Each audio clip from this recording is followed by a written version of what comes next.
Hi viewers, I am Mohammed Shoaib. So Donald Trump has flipped on Mo Brooks politically, that is, but it gives rise to one obvious question: has Mo Brooks flipped on Donald Trump? Let's talk about that because justice matters. Music. Hey all, Glenn Kirshner here. So Donald Trump just released a statement admitting that he was dead. Wrong, you don't see that every day. In fact, you don't see that any day, but in substance that's what Donald Trump just did because he had endorsed his insurrection buddy Mo Brooks for Senate, but Donald Trump just reversed course and withdrew his endorsement. Here's how it's being reported out today in The Hill. Headline: Trump withdraws endorsement of woke Mo Brooks, and that article reads in part: former President Trump has pulled his endorsement of Representative Mo Brooks in this year's Alabama Senate primary, slamming the Republican as woke and disloyal to him for doubting his claims about the 2020 presidential election.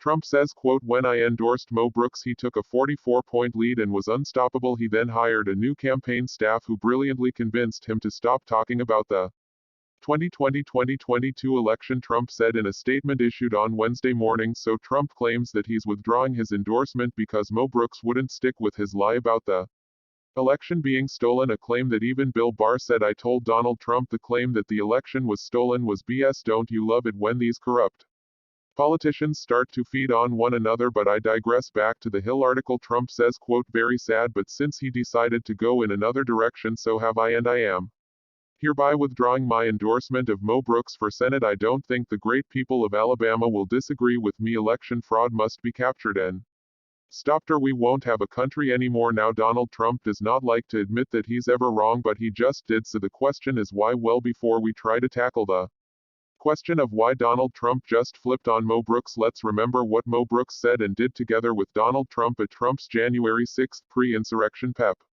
rally. Here's some of the reporting about what Brooks said from Rolling Stone. Headline: Mo Brooks' incendiary January 6 speech. Trump made me do it. In that article reads in part: Brooks' speech included a fiery call to the crowd of Trump supporters gathered at the Ellipse that morning to, quote, "start taking down names and kicking ass."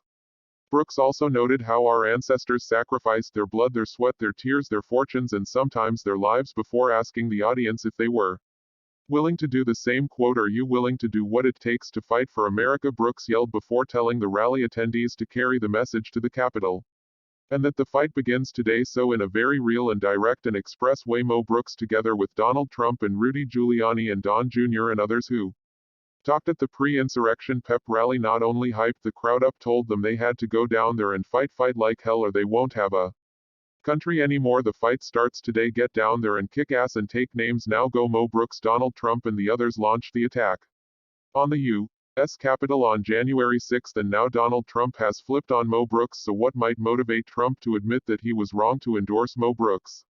Because it makes him look foolish. It diminishes the value of any future endorsements he might make, because this kind of endorsement flip-flop makes it clear that his endorsement judgment is poor. He doesn't know what he's doing, and he can't even be relied on to stick with an endorsement he makes. So do we think Trump really did this because Mo Brooks told people they should move on from the 2020 election, or might Mo Brooks have become a more direct threat to Donald Trump? Might Mo Brooks have decided to cooperate with the January 6 Select Committee investigating the Capitol attack? Might Mo Brooks be cooperating with the Department of Justice's investigation of the insurrection, which we know based on some recent indictments seems to be gathering steam? Well, we don't know why Donald Trump just announced to America that he was wrong in his endorsement of Mo Brooks, but I'm not buying Trump's explanation for a minute that it was simply because Brooks said we should move on from the last presidential election. But one thing remains true, friends: we don't know what we don't know. So we don't know why Donald Trump felt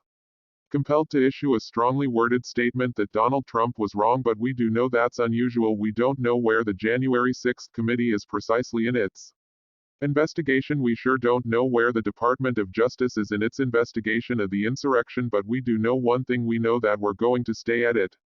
We're going to stay on top of every development and every story, futile though it may feel from time to time, because some things are worth fighting for. Our democracy is worth fighting for. Justice is worth fighting for. And yes, justice matters. Friends, as always, please stay safe, please stay tuned, and I look forward to talking with you all again tomorrow. Mohammed Shoaib, you.